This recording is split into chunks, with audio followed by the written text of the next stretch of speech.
The duck ಏನ್ ಬಂದಿದೆ? King of cup ಬಂದಿದೆ. ನಮ್ಮ ಲವ್ ಲೈಫ್ ವಿಚಾರದಲ್ಲಿ ಬ್ಯಾಲೆನ್ಸ್ ಅನ್ನ ಮಾಡಬೇಕು ಅನ್ನುವಂತಹ ಆಲೋಚನೆಯಲ್ಲಿರುವಂತಹದ್ದು ನಿಮ್ಗೆ ರೆಪ್ರೆಸೆಂಟ್ ಆಗ್ತಾ ಇದೆ. ಎಮೋಷನಲ್ ಆಗಿ ನೀವು ತುಂಬಾ ಯೋಚನೆಯನ್ನ ಮಾಡ್ತಾ ಇರುವಂತಹದ್ದು, ಒಂದು ಬ್ಯಾಲೆನ್ಸ್ ಇರಬೇಕು, ಒಂದು ರೀತಿಯ ಸ್ಟೇಬಲ್ ಆಗಿರ್ಬೇಕು ನನ್ನ ಲವ್ ಲೈಫು ಅನ್ನುವಂತಹ ಆಲೋಚನೆಯನ್ನ ಮಾಡ್ತಾ ಇರುವಂತಹದ್ದು ರೆಪ್ರೆಸೆಂಟ್ ಆಗ್ತಾ ಇದೆ.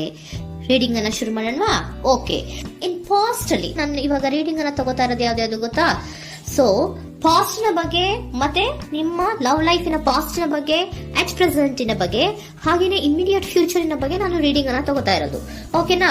So bottom of the duck ಅಲ್ಲಿ ಏನಿತ್ತು? So bottom of the duck ನಿಮ್ಗೆ ಏನ್ ಬಂದಿತ್ತು? ಭಾವನಾತ್ಮಕವಾಗಿ ಯೋಚನೆ ಮಾಡುವಂತಹದ್ದು, ಒಂದು ರೀತಿಯ ಸ್ಟೇಬಲ್ ಆಗಿ ಇರಬೇಕು, ಬ್ಯಾಲೆನ್ಸ್ ಅನ್ನ ಮಾಡಬೇಕು ನಮ್ಮ ಲವ್ ಲೈಫಿನಲ್ಲಿ ಅನ್ನುವಂತಹ ಆಲೋಚನೆಯನ್ನು ಮಾಡ್ತಾ ಇರುವಂತಹದ್ದು ಕಿಂಗ್ ಆಫ್ ಕಪ್ಸ್ ನಿಮ್ಮ ಬಾಟಮ್ ಆಫ್ ದ ಡಕ್ ಅಲ್ಲಿ ಬಂದಿತ್ತು. ಅಂದ್ರೆ ನಿಮ್ಮ ಪಾಸ್ಟ್ ನಲ್ಲಿ ಏನಾಗಿತ್ತು? ಸೊ ನೀವು ಬಹಳಷ್ಟು ಯೋಚನೆ ಮಾಡಿನೇ, ನಿಮ್ಮ ಅಂತರಾತ್ಮದ ಮಾತನ್ನ ಕೇಳಿಯೇ ನೀವು ಬಹಳಷ್ಟು ಯೋಚನೆಯನ್ನ ಮಾಡಿ ನೀವು ಕೆಲವೊಂದು ಪ್ರಪೋಸಲ್ ಗಳನ್ನ ಮಾಡಿರೋ, ನಿಮ್ಮ ಲವ್ ಲೈಫಿನ ವಿಚಾರದಲ್ಲಿ ಕೆಲವೊಂದು ಪ್ರಪೋಸಲ್ ಗಳನ್ನ ಮಾಡಿರುವಂತಹದ್ದು ಅಥವಾ ಪ್ರಪೋಸಲ್ ಗಳನ್ನ ನೀವು ಸ್ವೀಕರಿಸಿರುವಂತಹದ್ದು. ಓಕೆನಾ? ಸೊ ಎಮೋಷನಲ್ ಆಗಿ ಏನಾಗಿತ್ತು? ನೀವಿಬ್ರು ಸಮಾಧಾನವಾಗಿ ಇದ್ರಿ, ಸಾಮರಸ್ಯದಿಂದ ಇರ್ತಿತ್ತು, ಮತ್ತೆ ಲವ್ ಲೈಫಿನ ವಿಚಾರದಲ್ಲಿ ಒಂದು ಫುಲ್ಫಿಲ್ಮೆಂಟ್ ಇರ್ತಿತ್ತು. ಹೌದಾ? ನಿಮ್ಮ ಪಾಸ್ಟ್ ನಲ್ಲಿ ಬಹಳಷ್ಟು ಯೋಚನೆ ಮಾಡಿಯೇ ಕೆಲವೊಂದು ಫುಲ್ಫಿಲ್ಮೆಂಟ್ ಗಳು ಇರುತ್ತೆ ಅನ್ನುವಂತಹ ಆಲೋಚನೆಯನ್ನು ಮಾಡಿಯೇ ನೀವು ಕೆಲವೊಂದು ಪ್ರಪೋಸಲ್ ಗಳನ್ನ ಮಾಡಿರುವಂತಹದ್ದು ಅಥವಾ ಪ್ರಪೋಸಲ್ ಗಳನ್ನ ನೀವು ಸ್ವೀಕರಿಸಿರುವಂತಹದ್ದು ನಿಮ್ಮ ಲವ್ ಲೈಫಿನ ವಿಚಾರದಲ್ಲಿ ರೆಪ್ರೆಸೆಂಟ್ ಆಗ್ತಾ ಇದೆ. ಆದ್ರೆ ಅಟ್ ದ ಪ್ರೆಸೆಂಟ್ ನಲ್ಲಿ ಏನಾಗ್ತಾ ಇದೆ? ಅಟ್ ದ ಪ್ರೆಸೆಂಟ್ ನಲ್ಲಿ ನೀವ್ ಯಾಕೋ ಆಲೋಚನೆಯನ್ನ ಮಾಡ್ತಾ ಇರುವಂತಹದ್ದು ರೆಪ್ರೆಸೆಂಟ್ ಆಗ್ತಾ ಇದೆ ನಿಮ್ಮ ಲವ್ ಲೈಫಿನ ವಿಚಾರವಾಗಿ. ನೋಡಿ, 7 ಆಫ್ ಪೆಂಟಿಕಲ್ಸ್ ಬಂದಿದೆ. ಸೊ 7 ಆಫ್ ಪೆಂಟಿಕಲ್ಸ್ ಏನನ್ನ ರೆಪ್ರೆಸೆಂಟ್ ಮಾಡುತ್ತೆ? ಪೀರಿಯಡ್ ಆಫ್ ಕಾಂಟೆಂಪ್ಲೇಷನ್, ಏನೋ ಒಂದು ಯೋಚನೆಯನ್ನ ಮಾಡ್ತಾ ಇರುವಂತಹದ್ದು ನಿಮಗೆ ರೆಪ್ರೆಸೆಂಟ್ ಆಗ್ತಾ ಇದೆ. ಯಾಕೋ ನನ್ನ ಲವ್ ಲೈಫಿನಲ್ಲಿ ಮುಂದೆ ಮುಂದೆ ಹೋಗ್ತಾ ಇಲ್ವಲ್ಲ, ಏನಿದು ಇಷ್ಟು ಸ್ಲೋ ಪ್ರೋಗ್ರೆಸ್ ಅಲ್ಲ ಅನ್ನುವಂತಹ ಆಲೋಚನೆಯನ್ನ ನೀವು ಮಾಡ್ತಾ ಇರುವಂತಹದ್ದು ರೆಪ್ರೆಸೆಂಟ್ ಆಗ್ತಾ ಇದೆ. ಲಾಂಗ್ ಟರ್ಮಿನ ವ್ಯೂಸಿನ ಬಗ್ಗೆ ನೀವು ಹೆಚ್ಚು ಗಮನವನ್ನ ಕೊಡ್ತಾ ಇದ್ದೀರಾ. ಸೊ ನಮ್ಮ ಲವ್ ಲೈಫ್ ಎನ್ನುವುದು ಲಾಂಗ್ ಟರ್ಮಿನಲ್ಲಿ ಕೂಡ ನಮಗೆ ಚೆನ್ನಾಗಿರ್ಬೇಕು. ಆದ್ರೆ ಯಾಕೆ ಏನೋ ಒಂದು ರೀತಿಯ ಪ್ರೋಗ್ರೆಸ್ ಇಲ್ವಲ್ಲ ಲವ್ ಲೈಫಿನಲ್ಲಿ, ಒಂದು ರೀತಿಯ ಖುಷಿ, ಸಂತೋಷ, ಸಮಾಧಾನ ಯಾಕಿಲ್ಲ ಅನ್ನುವಂತಹ ಆಲೋಚನೆಯನ್ನ ಮಾಡ್ತಾ ಇರುವಂತಹದ್ದು ಅಟ್ ಪ್ರೆಸೆಂಟ್ ಅಲ್ಲಿ ರೆಪ್ರೆಸೆಂಟ್ ಆಗ್ತಾ ಇದೆ. ಯಾಕೆ ಹಾಗೆ ರೆಪ್ರೆಸೆಂಟ್ ಆಗ್ತಾ ಇದೆ ಅಂದ್ರೆ ನೋಡಿ, devil card and 8 of cups. Devil card ಯಾಕೆ ರೆಪ್ರೆಸೆಂಟ್ ಆಗಿದೆ? ಅಡಿಕ್ಷನ್. ನೀವು ಅವ್ರನ್ನ ತುಂಬಾ ಅಡಿಕ್ಟ್ ಆಗ್ಬಿಟ್ಟಿದ್ದೀರಾ, ಅಂದ್ರೆ ಅವ್ರನ್ನ ತುಂಬಾ ಹಚ್ಕೊಂಡ್ಬಿಟ್ಟಿದ್ದೀರಾ, ನಿಮಗೆ ಅವ್ರನ್ನ ಬಿಟ್ಟಿರಕ್ ಆಗೋದಿಲ್ಲ. ಸೊ ನೀವು ಅವರಿಗೆ ಅವಲಂಬನೆ ಆಗಿರುವಂತಹದ್ದು, ನಿಮ್ಮ ಲವ್ ಲೈಫಿನ ವಿಚಾರದಲ್ಲಿ ನಿಮ್ಮ ಪರ್ಸನ್ಗೆ ನೀವು ತುಂಬಾ ಅಡಿಕ್ಟ್ ಆಗಿರುವಂತಹದ್ದು, ತುಂಬಾ ಪ್ರೀತಿಸುವಂತಹದ್ದು, ಒಂದು ನಿಮಿಷನೂ ಕೂಡ ಬಿಟ್ಟಿರೋದಿಲ್ವೇನೋ ಅನ್ನುವಂತಹ ರೀತಿಯಲ್ಲಿ ನೀವು ತುಂಬಾ ಅಡಿಕ್ಟ್ ಆಗಿರುವಂತಹದ್ದು ರೆಪ್ರೆಸೆಂಟ್ ಆಗ್ತಾ ಇದೆ. ಸೊ ಆ ಕಾರಣವಾಗಿಯೇ ನೀವು ಯೋಚನೆಯನ್ನ ಮಾಡ್ತಾ ಇದ್ದೀರಾ. ಸೊ ಯಾವುದೇ ಲವ್ ಲೈಫಿನಲ್ಲಿ ಯಾವುದೇ ರೀತಿಯ ಮುಂದುವರಿಕೆ ಕಾಣ್ತಾ ಇಲ್ವಲ್ಲ, ಏನಾಗ್ಬಹುದು, ಏನಾದ್ರೂ ನಾನು ಪ್ರೀತಿಯನ್ನ ಬಿಟ್ಟು ಮುಂದೆ ಹೋಗ್ಬೇಕಾಗುತ್ತಾ ಬೇಜಾರಿನಲ್ಲಿ ಅನ್ನುವಂತಹ ಆಲೋಚನೆಯನ್ನ ಮಾಡ್ತಾ ಇರುವಂತಹದ್ದು ಅಟ್ ಪ್ರೆಸೆಂಟಿನಲ್ಲಿ ರೆಪ್ರೆಸೆಂಟ್ ಆಗ್ತಾ ಇದೆ. ಯಾಕಂದ್ರೆ ಯಾವುದೇ ರೀತಿಯ ಮುಂದುವರಿಕೆಗಳು ಇಲ್ಲ. ಸೊ ನಿಮ್ಮಲ್ಲಿ ಏನಿದೆ? ಕೆಲವೊಂದು ರೀತಿಯ ಸ್ಟಾಗ್ನೇಷನ್ ಅಲ್ಲಿ ಇದೆ, ಅಸಮಾಧಾನಗಳಿದೆ, ಭಿನ್ನಾಭಿಪ್ರಾಯಗಳಿದೆ. ಯಾವುದೇ ರೀತಿಯ ಲವ್ ಲೈಫಿನಲ್ಲಿ ಒಂದು ರೀತಿಯ ಖುಷಿ ಅನ್ನೋದು ಅಟ್ ಪ್ರೆಸೆಂಟ್ ಅಲ್ಲಿ ನಿಮ್ಗೆ ಕಾಣ್ತಾ ಇಲ್ಲ. ಆದ್ರೆ ಯೋಚನೆ ಅಂತೂ ಮಾಡ್ತಾ ಇದ್ದೀರಾ. ಅಡಿಕ್ಷನ್ಸ್ ಇದೆ ಅಲ್ವಾ? So devil card represented by addictions ಅನ್ನ ರೆಪ್ರೆಸೆಂಟ್ ಮಾಡೋದ್ರಿಂದ ಅಟ್ ಪ್ರೆಸೆಂಟಿನಲ್ಲಿ ನೀವ್ ಯಾಕೋ ಲವ್ ಲೈಫಿನ ವಿಚಾರದಲ್ಲಿ ಸಮಾಧಾನದಿಂದ ಇರುವಂತಹದ್ದೇನು ರೆಪ್ರೆಸೆಂಟ್ ಆಗ್ತಾ ಇಲ್ಲ. ಸೊ ಏನಾಗುತ್ತೋ, ಇದು ಹಿಂಗೆ ಆಗ್ತಾ ಇದ್ರೆ ಏನಾಗುತ್ತೋ, ಇದೇನು ವಿತ್ಡ್ರಾ ಆಗ್ಬಿಡುತ್ತಾ, ನನ್ನನ್ನು ಬಿಟ್ಬಿಡ್ತಾರ ಅನ್ನುವಂತಹ ಆಲೋಚನೆಯನ್ನ ಕೂಡ ಕೆಲವೊಬ್ರು ಮಾಡ್ತಾ ಇರುವಂತಹದ್ದು ರೆಪ್ರೆಸೆಂಟ್ ಆಗ್ತಾ ಇದೆ. Next, in the near future ಅಲ್ಲಿ ಏನು? ಇನ್ ದ ನಿಯರ್ ಫ್ಯೂಚರ್ ಅಲ್ಲಿ ಅಥವಾ ಇಮಿಡಿಯೇಟ್ ಫ್ಯೂಚರ್, ಇದು 1 ಮಂತಿನ ರೀಡಿಂಗ್ ಅಷ್ಟೇ, ಇನ್ನು ಲೈಫ್ ಲಾಂಗಿನ ರೀಡಿಂಗ್ ಅಲ್ಲ. ಓಕೆನಾ? ಜಸ್ಟ್ 1 ಮಂತಿನ ರೀಡಿಂಗ್ ಅಷ್ಟೇ.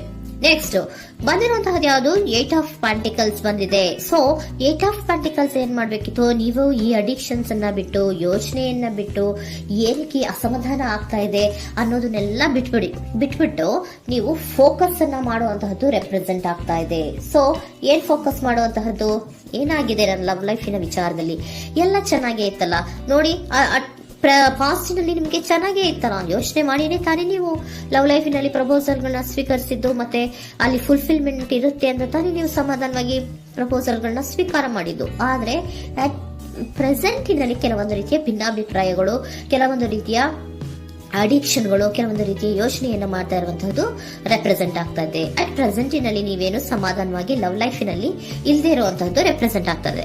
ಆದ್ರೆ ಇಮಿಡಿಯೇಟ್ ಫ್ಯೂಚರಿನಲ್ಲಿ ಏನಾಗ್ತಾ ಇದೆ, 8 ಆಫ್ ಪೆಂಟಿಕಲ್ಸ್ ಬಂದಿದೆ. ಸೊ 8 ಆಫ್ ಪೆಂಟಿಕಲ್ಸ್ ಏನನ್ನ ರೆಪ್ರೆಸೆಂಟ್ ಮಾಡುತ್ತೆ? ಓಕೆ, ನೀವೇನ್ ಮಾಡ್ತಾ ಇದ್ದೀರಾ, ಬಹಳಷ್ಟು ಫೋಕಸ್ ಅನ್ನ ನಿಮ್ಮ ಲವ್ ಲೈಫಿನ ವಿಚಾರದಲ್ಲಿ ಮಾಡ್ತಾ ಇರುವಂತಹದ್ದು. ಏನ್ ಮಾಡ್ಬೇಕು, ಯಾಕಿಷ್ಟು ಭಿನ್ನಾಭಿಪ್ರಾಯಗಳು ಬರ್ತಾ ಇದೆ ಅನ್ನೋದ್ರ ಬಗ್ಗೆ ನೀವು ಯೋಚನೆಯನ್ನ ಮಾಡ್ತಾ ಇರುವಂತಹದ್ದು ರೆಪ್ರೆಸೆಂಟ್ ಆಗ್ತಾ ಇದೆ. ನೋಡಿ, ಅದರ ಬಗ್ಗೆ ಹಾರ್ಡ್ ವರ್ಕ್ ಅನ್ನ, ಲವ್ ಲೈಫಿನ ವಿಚಾರವಾಗಿ ಸ್ವಲ್ಪ ಹಾರ್ಡ್ ವರ್ಕ್ ಅನ್ನ ಮಾಡ್ತಾ ಇರುವಂತಹದ್ದು ರೆಪ್ರೆಸೆಂಟ್ ಆಗ್ತಾ ಇದೆ. ಸೊ ಬಹಳಷ್ಟು ಕಮಿಟ್ಮೆಂಟ್ ಅನ್ನ ಇಟ್ಕೊಂಡು ಇದನ್ನ ನಾನು ಸರಿ ಮಾಡ್ಕೊಳ್ಳೇಬೇಕು ಅನ್ನುವಂತಹ ಆಲೋಚನೆಯನ್ನ ಮಾಡ್ತಾ ಇರುವಂತದ್ದು. ಸರಿ ಆಗ್ಲೇಬೇಕು, ಈ ಎಲ್ಲಾ ರೀತಿಯ ಅಸಮಾಧಾನಗಳಿಂದ ನಾನು ಆಚೆ ಬರಬೇಕು, ಸಮಾಧಾನವಾಗಿರ್ಬೇಕು, ಬ್ಯಾಲೆನ್ಸ್ ಅನ್ನ ಮಾಡಬೇಕು ಅನ್ನೋದನ್ನ ನೀವು ಇಟ್ಕೊಂಡು ನೀವು ಹಾರ್ಡ್ ವರ್ಕ್ ಅನ್ನ ನಿಮ್ ಲವ್ ಲೈಫಿನ ವಿಚಾರದಲ್ಲಿ ಮಾಡ್ತಾ ಇರುವಂತದ್ದು ರೆಪ್ರೆಸೆಂಟ್ ಆಗ್ತಾ ಇದೆ.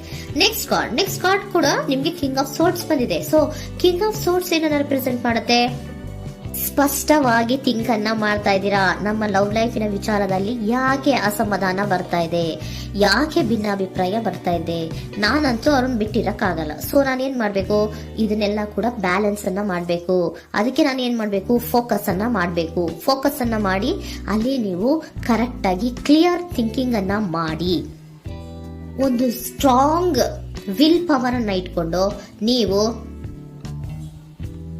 ಮೆಚ್ಯೂರ್ ಆಗಿ ಥಿಂಕ್ ಮಾಡಿ ಕೆಲವೊಂದು ರೀತಿಯ ನಿರ್ಧಾರಗಳನ್ನ ಮಾಡುವಂತಹದ್ದು ರೆಪ್ರೆಸೆಂಟ್ ಆಗ್ತದೆ. ನೋಡಿ, ಸ್ಟ್ರಾಂಗ್ ಆಗಿ ಒಂದು ವಿಲ್ ಪವರ್ ಅನ್ನ ಇಟ್ಕೊಂಡು ಫೋಕಸ್ ಅನ್ನ ಮಾಡಿ ನೀವು ನಿಮ್ಮ ಲವ್ ಲೈಫಿನ ವಿಚಾರದಲ್ಲಿ ಬಹಳಷ್ಟು ಧೈರ್ಯದಿಂದ ನಿಮ್ಮ ಲವ್ ಲೈಫಿನ ವಿಚಾರವನ್ನ ಅಥವಾ ಲವ್ ಅನ್ನ ನೀವು ಬ್ಯಾಲೆನ್ಸ್ ಅನ್ನ ಮಾಡುವಂತಹದ್ದು ರೆಪ್ರೆಸೆಂಟ್ ಆಗ್ತಾ ಇದೆ. ಈಗ ಅಟ್ ಪ್ರೆಸೆಂಟ್ ಅಲ್ಲಿ ನಿಮಗೆ ಬೇಜಾರಿರಬಹುದು, ವಿಧಾನಗಳಿರಬಹುದು, ಆದ್ರೆ ಇನ್ ನೆಕ್ಸ್ಟ್ ನಿಯರ್ ಫ್ಯೂಚರ್ ಅಲ್ಲಿ ನೀವು ಅದನ್ನ ಫೋಕಸ್ ಮಾಡುವಂತಹದ್ದು, ಅದರ ಕಡೆಗೆ ಹೆಚ್ಚು ಗಮನವನ್ನ ಕೊಡೋದು, ಕ್ಲಾರಿಟಿಯ ಥಿಂಕಿಂಗ್ ಅನ್ನ ಮಾಡುವಂತಹದ್ದು, ಕ್ಲಿಯರ್ ಆಗಿ ಥಿಂಕಿಂಗ್ ಅನ್ನ ಮಾಡೋದು, ಕ್ಲಾರಿಟಿಗೆ ಬರುವಂತಹದ್ದು, ಧೈರ್ಯವಾಗಿ ಮುಂದೆ ಹೋಗುವಂತಹದ್ದು ನಿಮ್ಗೆ ರೆಪ್ರೆಸೆಂಟ್ ಆಗ್ತಾ ಇದೆ. ಅದೇ ನಿಮಗೆ ಬಾಟಮ್ ಆಫ್ ದ ಡಕ್ ಬಂದಿರುವಂತಹದ್ದು ಕಂಡ್ರಿ, ಕಿಂಗ್ ಆಫ್ ಕಪ್ಸ್ ಬಂದಿದೆ. ಸೊ ಕಿಂಗ್ ಆಫ್ ಕಪ್ಸ್ ಏನು, ನೀವು ಭಾವನಾತ್ಮಕವಾಗಿ ಯೋಚನೆ ಮಾಡ್ತಿದ್ದೀರಾ, ನಿಮ್ಮ ಲವ್ ಲೈಫಿನ ವಿಚಾರದಲ್ಲಿ ಒಂದು ಬ್ಯಾಲೆನ್ಸ್ ಅನ್ನ ಮಾಡಬೇಕು ಅನ್ನುವಂತಹ ಆಲೋಚನೆಯನ್ನ ಮಾಡ್ತಾ ಇರುವಂತಹದ್ದು. ಓಕೆನಾ? ಹಾಗಿದ್ರೆ ಏಂಜಲ್ ಗೈಡೆನ್ಸ್ ನಿಮ್ಗೆ ಏನ್ ಕೊಡ್ತಾರೆ ಅನ್ನೋದನ್ನ ನೋಡೋಣ. Okay, B assertive, very good, trust. ನೋಡಿ, ದೃಢವಾಗಿ ಇರಿ, ಏನೂ ಆಗಿಲ್ಲ. ನೀವು ಅಷ್ಟೊಂದು ಯೋಚನೆಯನ್ನ ಮಾಡುವಂತಹದ್ದೇನೂ ಆಗಿಲ್ಲ. ಕೆಲವೊಂದು ರೀತಿಯ ವೇರಿಯೇಷನ್ಗಳಾಗಿರುತ್ತೆ. ಸೊ ವೇರಿಯೇಷನ್ಗಳಾಗಿದ್ರು ಕೂಡ ನೀವು ಫೋಕಸ್ ಅನ್ನ ಮಾಡ್ತೀರಾ, ಅದರಲ್ಲಿ ನಿಮ್ಗೇನು ನಷ್ಟ ಏನೂ ಆಗಲ್ಲ, ಅಥವಾ ನೀವು ಏನನ್ನೂ ಕೂಡ ಕಳ್ಕೊಂಡು ನೀವು ಆಚೆ ಬರಲ್ಲ. ಫೋಕಸ್ ಅನ್ನ ಮಾಡಿ ಕರೆಕ್ಟ್ ಆಗಿ ಕ್ಲಿಯರ್ ಥಿಂಕಿಂಗ್ ಅನ್ನ ಮಾಡಿ ನೀವು ಕರೆಕ್ಟ್ ಆಗಿ ಮಾತಾಡ್ಬಿಟ್ರೆ ನಿಮ್ಮ ಲವ್ ಲೈಫಿನಲ್ಲಿ ಬ್ಯಾಲೆನ್ಸ್ ಅನ್ನೋದು ಬಂದ್ಬಿಡುತ್ತೆ. ಓಕೆನಾ? ಬಿ ಅಸರ್ಟಿವ್, ದೃಢವಾಗಿರಿ, ಧೈರ್ಯವಾಗಿರಿ, ಟ್ರಸ್ಟ್, ನಂಬಿಕೆಯಿಂದ ಇರಿ, ಏನೂ ಆಗಲ್ಲ. ನೀವು ಅಷ್ಟೊಂದು ಅಸಮಾಧಾನ ಮಾಡ್ಕೊಂಡು ಅಷ್ಟೊಂದು ಬೇಜಾರನ್ನ ಮಾಡ್ಕೊಂಡು ಏನಾಗ್ತಿದೆಯೋ ಅಂತ ಗಾಬರಿ ಪಡುವಂತಹದ್ದೇನೂ ಆಗಿಲ್ಲ.